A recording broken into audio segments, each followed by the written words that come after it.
Selamat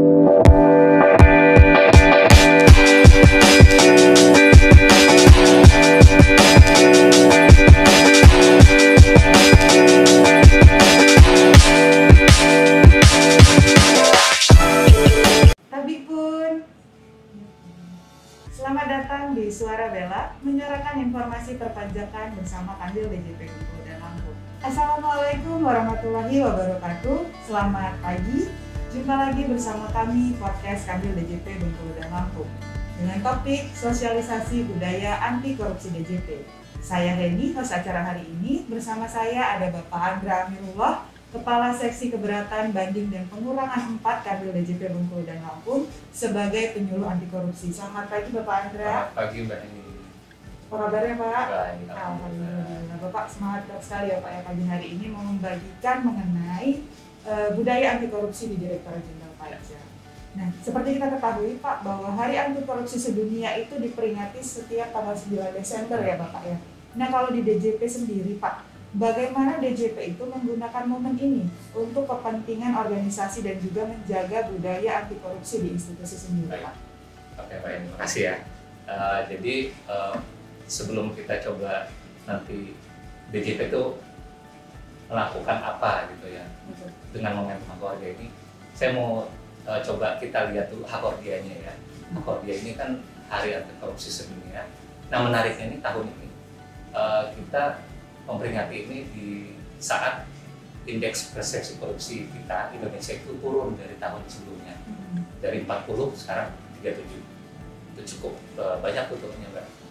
Artinya ini kan menjadi tantangan ya bahwa isu korupsi atau integritas itu yang masih menjadi PR yang sangat besar. Nah, bagaimana dengan DJP, ya kan? Begitu juga dengan DJP, selalu isu korupsi itu nggak pernah habis lah ya. Saya rasa sih masalah integritas ini selalu ada orang-orang atau pegawai oknum-oknum ya yang ya kalau kata pimpinan kita ya bahkan Ibu Menteri pernah menyampaikan jangan menjadi pengkhianat gitu. Nah, itu kan oknum ya.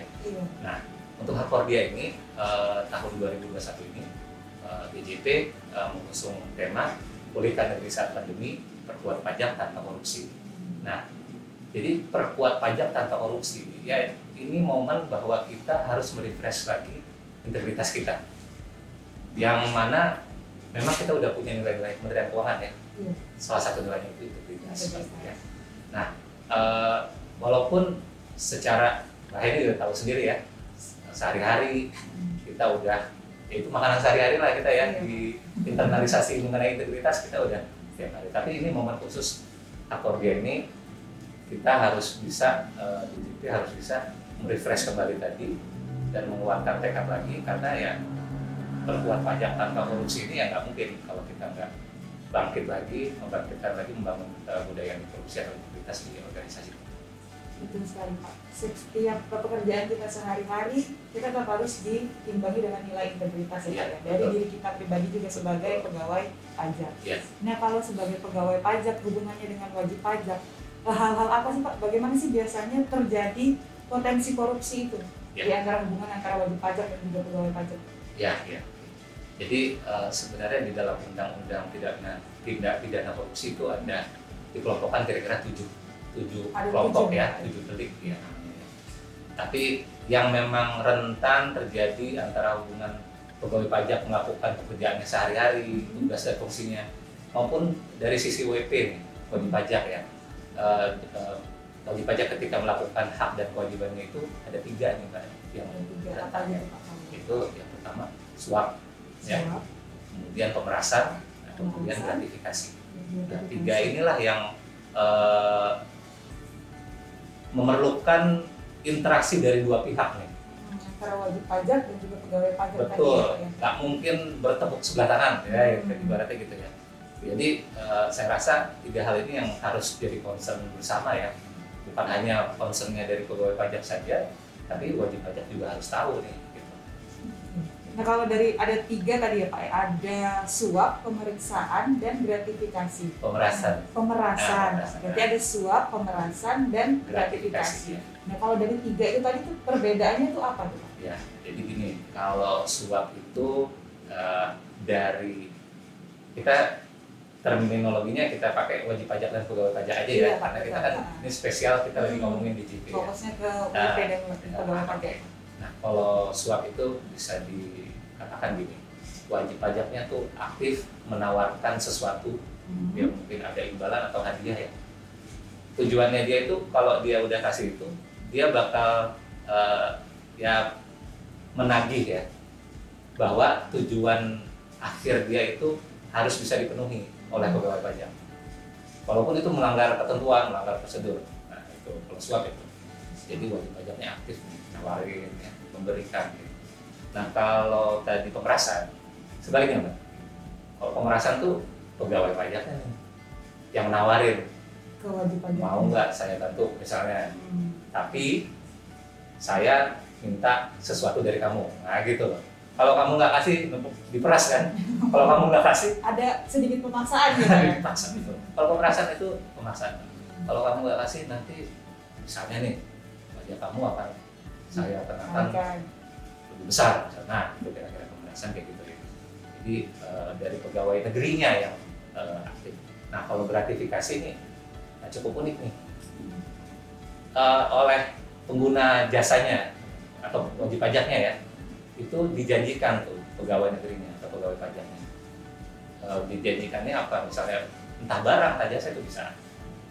Bentuknya macam-macam, bisa berupa tiket perjalanan, tiket liburan, hotel, bisa berupa diskon, misalnya beli suatu barang diskonnya nggak wajar, padahal diskonnya misalnya 10% biasanya rata-rata. Tapi ini buat pegawai negerinya dikasih diskonnya sampai 50% kan nggak wajar ya. Berkaitan dengan jabatan Karena dia sebagai berkaitan dengan pegawai jabatan. pajak tadi. Betul sekali. Nah, uniknya ini gratifikasi pada saat terjadinya itu. Misalnya nih, Mbak ini sama saya bilang sama Mbak ini, Mbak ini pegawai pajak ya. Mbak, saya ngasih nih, tapi saya nggak ada niat apa-apa kok, ikhlas gitu kan. Nah, udah. Tapi jeleknya, nanti satu saat bisa ditagih loh. Kan waktu itu saya pernah ngasih diskon nih Pak. Bener. Waktu itu kan Bapak udah pernah saya kasih Pak, tolong dong saya ini lagi punya keperluan ya gitu loh. Itu namanya gratifikasi. Jadi kalau tadi kita udah lihat ya perbedaannya, kalau bisa kita simpulkan gini, kalau suap sama pemerasan tuh kayak ada deal ya, deal dulu nih kita, entah dari siapa yang nawarin duluan ada deal. Tapi kalau gratifikasi itu nggak ada deal, tapi kayak istilahnya ada investasi ya, tanam budi dulu. Nah, satu waktu kalau diperlukan, nanti dia bakal naik. Kira-kira gitu.